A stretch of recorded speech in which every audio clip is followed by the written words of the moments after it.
Jami'a ce kashi na 8.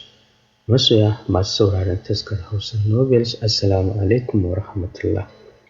Barkanmu da sake saduwa da ku a ci gaban wannan labarin naku da yake zuwa muku a wannan tashar mai albarka. Da wannan nake cewa idan kai ko ya kasance baki a tashar mu, ku yi mana subscribe sannan ku taɓa alamar ƙararrawar sanarwa. Muna ɗora sabon shiri za a sanar da ku. Sai ku biyo mu yanzu za mu ɗora daga inda muka tsaya a bayan masu sauraro. Buɗe baki ya je magana kamar daga sama ya ji an falla mai mari ta hagu ta dama. Sai da ya sujjada a ƙasa fuskarsa ta daku da ta habawa jiya tamkar an barbaɗa mai barkono. Anti Jidda tsoro ne ya mamaye ta. Sai uban zara ido take tamkar ƙiftawar ido. Haka abin nan ya faru da Sani. Buɗe baki ta za ta yi magana ta ji saukar bulala a gadon bayanta. Ba shiri ta gantsare tare da zuba uban ihu kai ka ce kwakule mata ido ake. Momi tashi ta hankalinta a tashi ta kalli Adiyan ta ce, Adiyan maza ki je ki kirawo liman, inna lillahi wa inna ilaihi raji'un. Kawu Sani tashi yayi yana cire babbar rigar sa ya ce, a'a ba sai an kai kiran liman ba, tafiya zan yi. Yana ƙarasa maganarsa ya ƙara ji an kifa mai mari a guje ya fita yana numfashi. Domin wannan dukan da aljanun suka yi mai ba ƙaramin shigarsa ya yi ba. Yana fita ya ci karo da mai bawa shukoki ruwa, yana riƙe da nesa yana bawa shukoki ruwa. Rungume shi yana cewa don girman Allah ka taimaka ka kashe min wutar da take ci a fuskata. Wallahi ji nake kamar na saki kashi a wando. Da sauri ya saki mesar hannunsa ya ture kawu Sani domin a zatansa hauka ya fara yi. Ganin Hajiya kula a guje shi ma Murtala mai ba wa shukokin ruwa ya zuba a guje ya bar gurin domin yana kyauta zaton duk yadda aka yi akwai abin da yake faruwa idan Alhaji Sani ba haukacewa ya ba. To ba shakka akwai abin da ya ɗimauta shi da Hajiya Kulu gwara ya yi ta kansa. Saboda duk abin da ya razana waɗannan jarbabbun mutanen musifaffu to shi mai ƙaramar zuciya zai iya kashe shi ko ya kamu da wani ciwon. Gwara ya gudu Alhaji Sani da yake da shegen taurin kai da kafiya. Ranar sadaka ukun Alhaji Mansur suna cin abinci. Haka ya dinga bi yana karɓar kwano a hannun mutane yana cewa lada ya isa haka. Su da raɗaɗin mutuwa mutane da wage baki suna cin abinci. Musamman ma waɗanda ya ga ba su da shi har da danƙo ya dinga yawo a kan mutane yana baza babbar riga. Haka kowa ya tashi da baƙin cikin Alhaji Sani. Ba irin baƙar addu'ar da ba a yi mai ba. Anti Jidda riƙo rigar Alhaji Sani ta ce, yaya ina za ka? Ka tsaya mu tafi. A fusace ya doke hannunta cikin ɓacin rai ya ce, Kulu ban taɓa sanin ke ƴar kutumar uba ba ce. Billahi lazi sai yau don bura ubanki Kulu. Kin san haka gidan nan ya koma kika kira ni? Ni wallahi Allah da ma ke suka dinga kifawa mari. Da sauki wanda sha'anin aljanu ni ai ɗan gayyata ne. Ke kan uwar gami ya kamata su kakkarya miki kashi. Shegiya wallahi kin cuce ni Kulu. Ji nake fuskata kamar ana barbaɗa min barkono. Sakar baki Anti Jidda ta cikin masifa ta ce, haba ya yi Sani, wannan wani irin cin mutunci ne, baka ga dukan da suka yi min ba, ni kaina da na san haka za ta faru, zan zo ne, naga duk wannan bala'i, kai ka jawo mana, ka ce mata mai zuban mutanen banza. Ba dai a sun bane, in ma karuwar Chicago zai auro, daidai da shi ne, wallahi ba abin da ya dame ni. Ni ita ma kanta Rafi'a, zan ce ta fita a sabgar gidan nan, tunda Zainab ta fara yi mana turan aljanu. Kar wata rana na waye gari na ganna a tsakankanin tukwane rai ya yi halinsa. Aljanu ba jin wuyar kisa suke ba.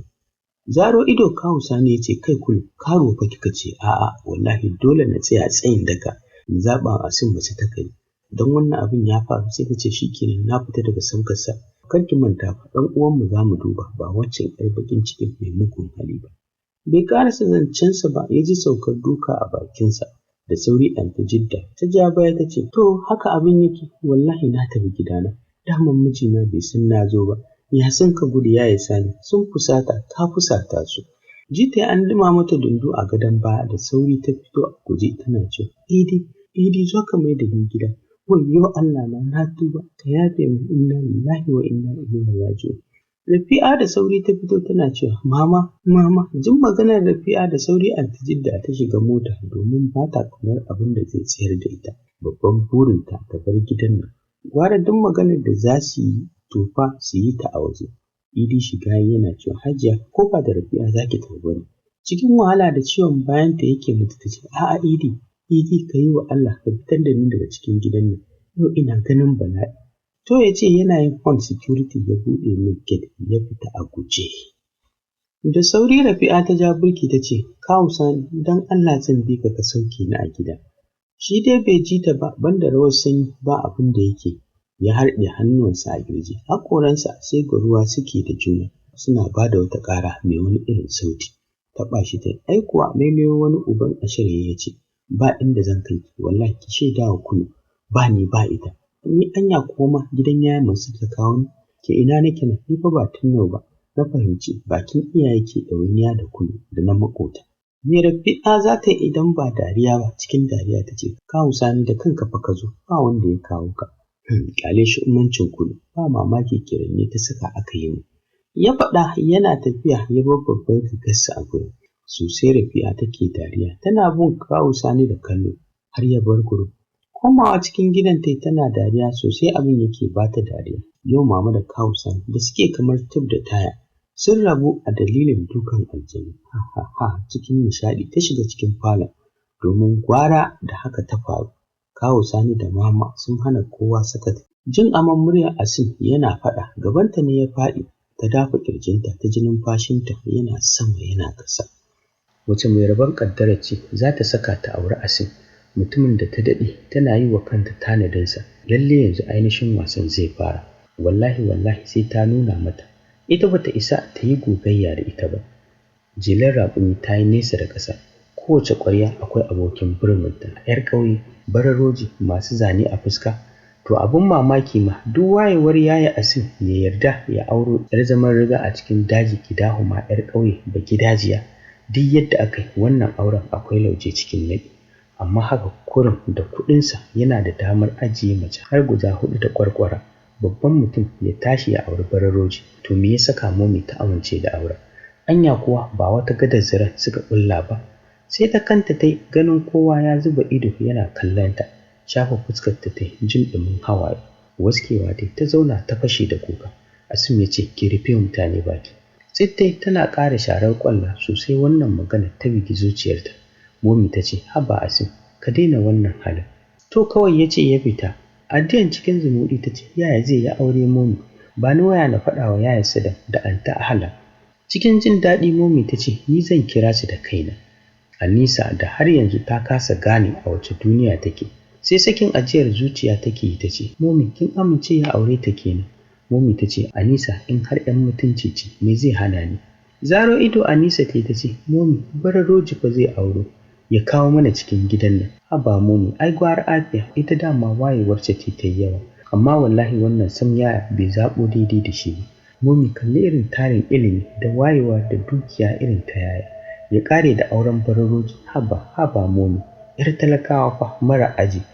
Yanzu ko wani abin ya tashi za mu tafi Dubai. Ba fa za mu iya jerantawa da su ba. Abin kallo zai zama. Kash, amma wallahi abin nan bai tsari ba. Ta ƙara shi maganar ta cikin ƙunar rai. Momi ta ce, kul kar na ƙara jin wannan zancen a bakinki. Da talaka da mai kuɗi duk Ubangiji ne ya yi su, kuma haka ya ga ta yi min. Sau da yawa wata wayewar matsala ce, ni wallahi wannan duk da ban ganta ba sai hankali na ya kwanta da ita. Idan alkhairi ce a gare sa Ubangiji ya bashi. Momi alkhairi fa kika ce? Kai wallahi idan na rantse ba zan iya kafara ba. Wannan ba alkhairi ce a gare sa ba. Mata nawa ne suka ce suna son sa? Ba mamaki su kullatai mai irin na Fulani. Ni ban ma yarda a makarantar su take ba. Ba mamaki fura da nono take kawa cikin makarantar. Rafi'a kuka ta fashe da shi ta ce, ai gashi nan ya bar ta cikin gida sai tafi ya ɗauko ta dawa. Wata uwar harara Anisa ta watsa mata ta ce, ke ban kasa da ke ba, da Momi nake zance na. Rafi'a ranta ne ya ɓaci ta ce, wai ke me kika ɗauki kanki ne? Anisa a fusace ta juyo za ta yi magana. Momi ta ce, Anisa ya isa haka, ba na son jin komai, don Allah ku yi haƙuri. Yawa masu ganin hanjin juna, idan ku haɗu ba kwa jituwa ku zauna lafiya mana. Kowace zumburo baki ta yi. Momi ta girgiza kai ta ɗauki wayarta. Nan ba Ahlan ta nemo ta danna mata kira har ta katse bata ɗaga ba. Za ta ƙara kiranta ya shigo wayarta. Momi sallama ta tana cewa, mutanen Turkiyya kun yi likimo abinku. Amsa sallamar ta tana dariya. Ahlan ta ce, kai Momi, ni da kullum hankalina yana gida, ji nake kamar na dawo. To ya jikin naki? Ajiyar zuciya ta sauke ta ce, alhamdulillah, na yi wa Allah godiya. Ahlan da sauki. Jin daɗi Ahlan fai ta ce, masha Allah, ya siya ya Asim da auta. Momi ta ce duk suna lafiya. Asim ya samu matar aure, 'yar Malik ce Bararo ce. Tashi zaune tai tana yatsuna fuska kamar Momi na ganin ta ce, 'yar wace ce? Dan murmushi ta ce, ba 'yar kowa ba ce, a ƙasar Malama a wani ƙauye take. Kawun ku Sani zai tafi dajin neman mai aure. Inna lillahi wa inna ilaihi raji'un. Momi mun shiga uku. Aure kuma yanzu haka yaya ce zai aure ta? Kai na rantse da Allah akwai wata a ƙasa. Momi karki yadda, ba a cikin hayyacinsa yake ba. Shi da yake kyankyamin irin su. Momi dole na dawo ƙasar nan, ko Nadim ya yarda ko bai yarda ba. Wallahi ko da me take yawo sai ta fassa don kutumar ubanta. Shi kuma irin kaddararsa kenan. Ita waccan 'yar iska 'yar matsiyata bata sauya zani ba. Ya je zai kwaso mana 'yar gidan fakirai. Kin san Bararoje da Sulkulle, wallahi shi ta yi wa yaya Asim. Na shiga uku. Allah kar ya ba ta ikon shigowa cikin mu. Ni na zata zaki ce mu 'yar shugabar ƙasar Mali ce, sai ya je ya kwaso mana 'yar gidan Malam Shehu. Momi ta ce, haba Ahlan, na zata zaki farin ciki sai kuma ki dinga faɗar waɗannan maganganun. Allah ya baki haƙuri, amma wallahi sai na faɗa wa Anti Yasira, don wallahi na san bata sani ba. Momi ta ce, Ahlan, addu'a zaki taya shi da shi, idan alkhairi ce Allah ya bashi ita. Ba dan ta amince ba ta ce to. Momi ta ce sai an jima. Sallama suka yi. Anisa wani irin ciwo take ji a cikin zuciyarta, da ma ɗan sauƙi ta samu mai taya ta. Ta san idan ba a diyan mahaukaciya ba mai koyawa Momi baya. Wannan kenan. Zuba uban tagumi Madam Grace ta ce, kin gaji ko? Cikin takaici Halimatu ta ce, wallahi gobe muna da jaraba. Janyo ta jikinta tana shafa cinyarta tare da yi mata tafiyar tsutsa ta ce, ko baki zauna kin zana jarabawan nan ba, za ki ga kin fita da pass AA ke da CO har abada. Halima tashi ta tsaye ta ce, zan tafi saboda ina so na yi karatu, gobe muna da jaraba. Madam Grace ta ce, oh my god Halima, in har kina tare da ni ba ke ba karatun jarabawa. Ana fa yin karatu ne domin jarabawa, ke kuma kina da ni ba ki da wata matsala. Da sauri Halima ta kalle ta ce, Madam Grace, ni ba ni da wata matsala in har wannan jarabawan na ci. Sauran kuma zan yi karatu shi kenan. Gaskiya ba zan ƙara maimaita abu makamancin wannan ba, saboda ba kyau ga Madam Safiya. Ni wallahi ban san ya zan yi ba. Dole ita ma na je gurinta, ni gaskiya haƙura zan yi. Madam Grace ta ce, shi kenan ki haƙura, amma kin san za a kafe result. Ki ga dukka kin faɗi jarabawar da kika zana, kin ci ko baki ci ba. I will teach you a lesson if you don't do what I want. Da sauri Halima ta kalle ta, jikinta na rawa. Shi kenan ta shiga uku. Ba za ta iya wannan rayuwar neman matan ba. Gwara-gwara zina, kai rayuwar jami'a ko rayuwar bala'i. Gumi ne ya shiga keto mata cikin tsananin bakin ciki ta ce, to zuwa yaushe agreement ɗin mu zai kare?